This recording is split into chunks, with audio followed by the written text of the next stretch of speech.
Balancing अनुभव करेंगे और दोनों बाजू से विचार करने पर मजबूर हो जाएंगे। अब जो बुक में मेंशन किए गए आदिमानव थे, उसे पता नहीं होता था कि विचार करने समय अजना चक्र पर ध्यान दिया जाता है। वो लोग ज्यादातर स्वादिष्ठान चक्र पर ध्यान करके सोचते थे और हमेशा नेगेटिव रिजल्ट्स ही पाते थे। अगर इसका प्रमाण देखें तो एंशिएंट सिविलाइजेशन ने कुछ ऐसी मूर्तियों का निर्माण किया हुआ है जो देखने में काफी नकारात्मक और डरावनी दिखाई देती है। बस उसके पीछे का कारण ही यही है कि मूर्ति बनाने वाले स्वादिष्ठान चक्र से सोचते थे और अपनी नकारात्मकता मूर्ति के माध्यम से दिखाते थे, जिसे अभी कुछ लोग उसे राक्षस, दानव और असुर बोलते हैं। अब देखिए, हर एक चक्र के अलग अलग गुण होते हैं। अगर हम अजना पर ध्यान करें और सोचे तो हमें अतिशय लॉजिकल विचार आएंगे। अगर हम गले पर ध्यान करें यानी कि विशुद्ध चक्र, तो हमें शांति वाले ही विचार आएंगे। अगर हम सेक्स के विचार करते हैं तब हमारा ध्यान चला जाएगा मूलाधार पे। वैसे ही 114 चक्र होते हैं और मनुष्य विचारों की श्रेणी भी 114 ही होती है। कोई मनुष्य इस 114 श्रेणी से बाहर की कोई भी श्रेणी के बारे में सोच ही नहीं सकता। मीडियमशिप एबिलिटी बस यही है। अगर आपका ध्यान 16 स्टार चक्र या फिर उनकी आसपास की पंखुड़ियों पर होगा और तब आप सोचेंगे तो अनुभव करेंगे कि आप किसी और चेतना से बात कर पा रहे हैं। बात करते समय अनुभव करेंगे कि मन के अंदर की आवाज और सामने से आ रहे जवाब की आवाज आपकी ही होगी। जैसे हमने पीछे बताया कि ईश्वर की और कोई भी आत्मा की आवाज नहीं होती या फिर उनका कोई शेप नहीं होता। मीडियमशिप एबिलिटी आपको उच्चतर आत्मा के साथ बातचीत करने की एक सिद्धि प्रदान करता है जो आपके मन के विचारों के अंदर अनुभव होती है। अब 8वीं और आखिरी सिद्धि है साइकोग्निसिस। अगर आपने 2018 में नेटफ्लिक्स पर आई कोरियन मूवी साइकोग्निसिस देखी है तो आप इसको थोड़ा अच्छे से समझ पाएंगे। ये एक ऐसी एबिलिटी है जो बहुत ही कम लोगों को प्राप्त होती है और जिसको भी प्राप्त होती है वो इस दुनिया के लोगों के सामने से चला जाता है। जैसे कि 7 चिरंजीवी। 1939 में रशिया ने एक किर्लियन फोटोग्राफी तकनीक का इन्वेंशन किया जिसमें यह साबित होता था कि इस ब्रह्मांड पर हर एक पदार्थ का एक ऑरा है जो उसके आसपास के हर एक पदार्थ पर प्रभावित होता है। आपने एक बात अनुभव की होगी कि अगर आप कोई काम कर रहे हो और अगर कोई प्रभावशाली बड़ा व्यक्ति आपके पास आकर खड़ा भी हो जाए, कुछ बोले भी नहीं तो भी आपके काम करने की गतिविधि में कुछ बदलाव आएगा, आपके ऊपर उनका प्रभाव पड़ेगा। बस इसके पीछे का तर्क ही यही है कि उनका ऑरा यानी कि प्रभाव वो आपके ऑरा के ऊपर लागू होता है। ऑरा के बहुत प्रकार है जैसे कि magnetic field, gravitational field, mechanical field, thermal field, chemical energy field, radiant field, nuclear field, potential field, kinetic field और साउंड फील्ड। अगर हर एक फील्ड के बारे में बात करेंगे अभी तो ये वीडियो बहुत लंबा चलेगा, इसलिए बात करते हैं मेन टॉपिक के ऊपर। उदाहरण से समझे कि पृथ्वी सूर्य की मैग्नेटिक फील्ड से प्रभावित होकर परिभ्रमण करती है। अगर दो मैग्नेटिक फील्ड एक दूसरे के साथ कनेक्ट हो जाए और उनमें से जो प्रभावशाली या फिर जो बलशाली मैग्नेटिक फील्ड है वो दूसरे मैग्नेटिक फील्ड के परमाणु को कंट्रोल कर सकता है और उनको अपने इच्छा के अनुसार हिला भी सकता है।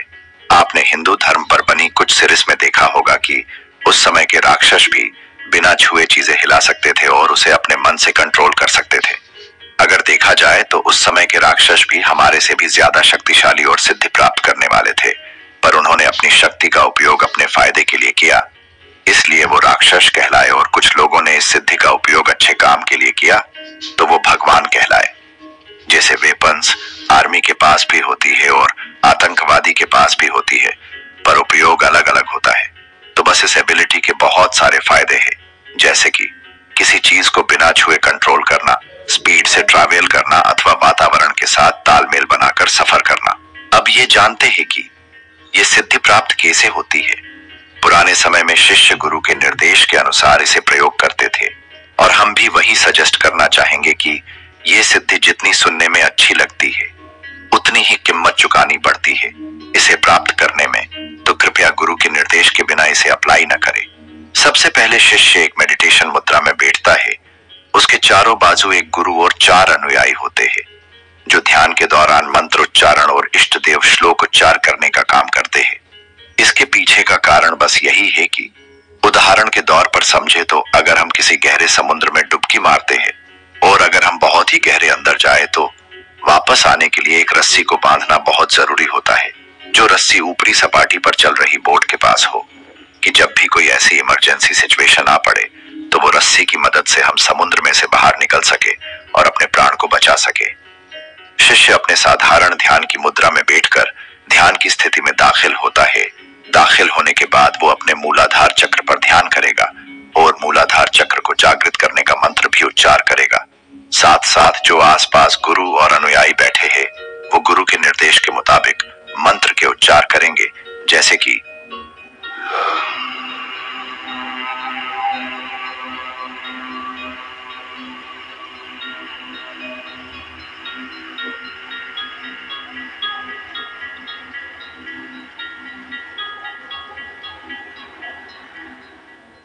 अब मूलाधार में इतनी सांस भरी जाती है कि पूरी बॉडी ऊपर से नीचे तक वाइब्रेट होने लगती है और मूलाधार में से ऊर्जा फटकर बाहर आ जाती है।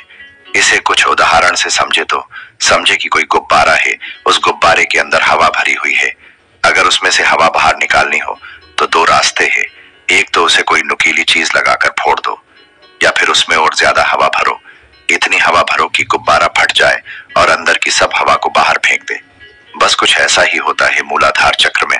हमारे शरीर की सारी ऊर्जा, जिसे कुंडलिनी बोलते हैं, वो मूलाधार के अंदर स्थापित होती है, पर हम इसे सुई चुभाकर बाहर तो नहीं निकाल सकते, क्योंकि ये सभी चक्र विद्युत ऊर्जा से बने हुए होते हैं जो विचार निर्देश के अनुसार काम करते हैं।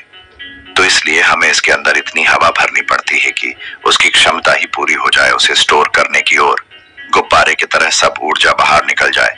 और ये काम अकेले शिष्य से नहीं हो सकता, इसलिए चारों तरफ एक वर्तुलाकार में गुरु के साथ सभी मूलाधार मंत्र का उच्चार करते हैं। उनके बाद जो होता है वो बहुत ही गंभीर ध्यान होता है। इस ध्यान के दौरान शिष्य आंख खोल नहीं सकता, बस उसको दिए गए कुछ निर्देश का पालन ही करना होता है। जब ऊर्जा बाहर निकल जाए तब ऊपर उठती है और स्वाधिष्ठान चक्र से गुजरती है। इस समय के दौरान हमें इतना ज्यादा डर महसूस हो सकता है कि जैसे कोई हॉरर मूवी वास्तविक में हो रही हो। बहुत ही नेगेटिव आवाजें सुनाई दे सकती है, बहुत ही डरावना अनुभव हो सकता है। तब शिष्य आंख न खोले, इसलिए स्वाधिष्ठान को शांत करने के लिए गुरु और उसके अनुयायी स्वाधिष्ठान मंत्र का उच्चार करेंगे।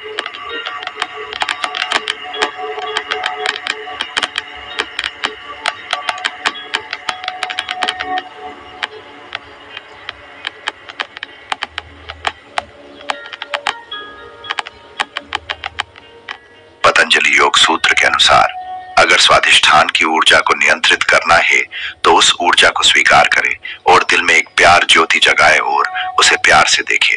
अब ऊर्जा उठेंगी मणिपुर में। अगर हमारा पेट खाली है तो कोई समस्या नहीं, और अगर पेट खाली ना हो तो मणिपुर चक्र शरीर में से मल मूत्र भी निकाल सकता है। जब ऊर्जा ऊपर आएगी तब अनाहत चक्र में स्थित होगी। अगर आपको अनाहत चक्र का एकदम सही स्थान जानना है तो गूगल कीजिए कि थाइमस ग्लैंड लोकेशन। ऊर्जा अनाहत में स्थित होगी और उस समय ऐसा अनुभव होगा कि जैसे हमारी छाती शक्ति से फूल गई हो, और किसी को ऐसा भी अनुभव हो सकता है कि छाती फट के ऊर्जा बाहर निकल जाए, जैसे रामायण में हनुमान जी ने कैसे अपनी छाती चीरकर भगवान दिखाए थे। बस उसके पीछे का यौगिक पर्सपेक्टिव यही है कि अंदर की ऊर्जा, जिसे आप कोई भी नाम दे सकते हैं, कोई राम कहता है, कोई शिव कहता है या फिर कोई उसको अल्लाह कहता है, अगर इस ऊर्जा को भी नियंत्रण करा जाए तो ये ऊर्जा आगे जाएगी विशुद्धि चक्र में। इसमें भी प्रक्रिया वही होती है कि सांस भरो, मंत्रोच्चार और बाहरी मंत्रोच्चार का अपने शरीर पर प्रभाव पड़ने दो, क्योंकि हमारा पूरा शरीर भी कान की तरह सुनता है। श्वास देकर चक्र को शांत किया जाता है और उसे वाइब्रेट किया जाता है। वाइब्रेशन के दौरान कुछ चीजें महसूस हो सकती है, जैसे कि मुंह में से वीर्य बाहर आ जाना और पूरा मस्तिष्क वाइब्रेट होना। अपना श्वास अंदर लेते समय सो और बाहर निकलते समय हम उच्चार करना है। ये सभी यौगिक प्रक्रिया हमने खुद प्रयोग की हुई है और शास्त्र से भी कुछ जानकारी प्रमाण के स्वरूप में ली गई है। आगे गुरु मंत्र को सुनते जाना है और अंत में इतनी शांति का अनुभव हो सकता है कि आपने पूरे जीवन में कभी भी महसूस ही न की हो। हिंदू धर्म में भगवान शिव की एक प्रतिमा है, उसे नीलकंठ महादेव बोलते हैं। इसके पीछे का यौगिक साइंस वही है। जो नीला रंग वह पर दिखाया जाता है वो बहुत ही ठंडा और बहुत उम्दा प्रमाण की शांति का प्रतीक है। अब यहाँ पर शिष्य के पास दो विकल्प होते हैं। अगर वो डर गया है तो ध्यान से बाहर भी आ सकता है या फिर आंखें बंद करके आगे भी जा सकता है। क्योंकि हर कोई इस अनुभव को झेल नहीं पाता है, इसलिए ही ये प्रक्रिया पब्लिक प्लेटफॉर्म पर नहीं मिलती। पब्लिक प्लेटफॉर्म प्लेटफॉर्म पर ज्यादातर व्यापार की दृष्टि से ही सब सिखाया जाता है। कुछ ही गिने चुने स्मृति शास्त्र है, जैसे कि हठ योग प्रतिपिका, जो समाधि से भी ऊपर के चक्र के बारे में बोलते हैं, पर उसमें भी इतना डिटेल्स में नहीं बताया जाता। अब आगे शिष्य अगर आगे जाए तो एक शांति के अनुभव के बाद ऊर्जा स्थापित होगी अजना चक्र में। जैसे आगे हमने बताया कि कान के 3 भाग होते हैं, बाह्य, आंतरिक और मध्य, उसी तरह अजना चक्र के भी 3 भाग है, जो भगवत गीता में भगवान कृष्ण ने अर्जुन को बताया था कि तो मामेव कौन्तेय योगम विन्यनाति होचजन ये प्रयाति त्यजन देहम स याति परमां गतिम। अर्थात अगर बाहर की दुनिया के बारे में समझना है तो अपने नाक की टोच पर ध्यान दो, अगर आंतरिक दुनिया के बारे में समझना है तो आंखों के बीच में अंदर वाले भाग में ध्यान दो। स्वामी विवेकानंद ने अपनी पूरी जिंदगी नाक के टोच वाले हिस्से में ही ध्यान दिया और वो उसके आगे कभी नहीं बढ़